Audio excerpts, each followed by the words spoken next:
السلام علیکم۔ آپ لوگ کے علم میں ہے مضامین قرآن کے عنوان سے جو ایک سلسلہ انذار میں شائع ہو رہا ہے، اس میں قرآن مجید کی مختلف موضوعات پر کام کر رہا ہوں اور ان کو ایک مرتب اور منظم شکل میں پیش کر رہا ہوں۔ انشاءاللہ اب ایمانیات پہ کام شروع ہو جائے گا، بلکہ شروع ہو چکا ہے، اور اس میں سب سے پہلے اللہ تعالیٰ کی ذات زیر بحث آ رہی ہے۔ تو اللہ تعالیٰ کے حوالے سے ایک بات میں شیئر کرنا چاہتا ہوں، اس لیے کہ وہ اب چیزیں ذہن میں مستقل رہتی ہیں اللہ تعالیٰ کی اپنی ہستی کے بارے میں، کہ اس کی ہستی کا جو تعارف قرآن مجید نے کرایا ہے وہ اصلاً رحمان اور رحیم ہی کا تعارف ہے، یعنی بہت کرم والی ہستی، محبت کرنے والی ہستی، بندوں پر رحمت کرنے والی ہستی۔ لیکن اللہ تعالیٰ اس کے ساتھ حکیم بھی ہیں، اس کے ساتھ وہ مالک بھی ہیں، اس کے ساتھ وہ عدل بھی کرتے ہیں۔ تو بندہ مومن کو اس چیز کا ہمیشہ خیال رکھنا چاہیے کہ اللہ تعالیٰ کے حکمت اور اس کا عدل جو ہے، انسان کوئی ایسا معاملہ نہ کرے کہ اس کی زد میں آ جائے۔ ہم انسان بہت کمزور ہیں اور ہم یہ برداشت نہیں کر سکتے، بالکل بھی ہمارے اندر طاقت نہیں ہے، اور خاص طور پر جو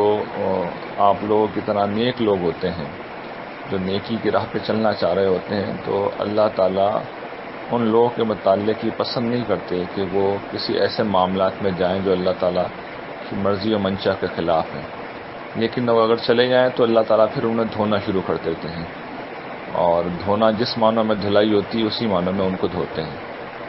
تو اللہ تعالیٰ کی دھلائی کی زد میں نہ آئیں، یہ ہم میں سے ہر شخص کی بڑی ترجیح ہونی چاہیے،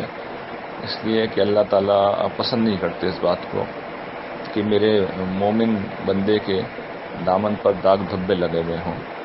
تو اس دھلائی کے نتیجے میں انسان کو بہت تکلیف ہوتی ہے۔ اس کا طریقہ یہ ہے کہ آدمی کثرت کے ساتھ توبہ استغفار کرتا رہے،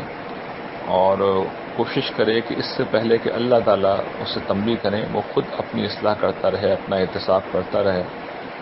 اور یہ مت سمجھیے گا کہ یہ کوئی ایسا منفی معاملہ ہے، اس لیے کہ جن لوگوں کے ساتھ اللہ تعالیٰ یہ نہیں کرتے ان کو کوئی چھوٹ نہیں ہے، ان کو قیامت کے دن وہ ایک ساتھ پکڑیں گے، اور وہ زیادہ بڑی پکڑ ہوتی ہے، تو اس کا تو کوئی تصور بھی نہیں کر سکتا۔ میں توجہ یہ دلا رہا ہوں کہ جو ان کی چھوٹی گرفت ہوتی ہے یا دھلائی کی نوعیت کی جو روٹین کا عمل ہوتا ہے، جو اصل میں کوئی گرفت نہیں ہے بلکہ ایک معمول کا عمل ہے، تو ہم میں سے کوئی شخص اس کی تاب نہیں لا سکتا، وہ بہت تکلیف دہ عمل ہوتا ہے۔ تو اس سے پہلے ہی ہمیں توبہ استغفار کا اور انٹروسپیکشن، اپنے ذاتی اصلاح کا راستہ اختیار کر لینا چاہیے۔ جزاک اللہ۔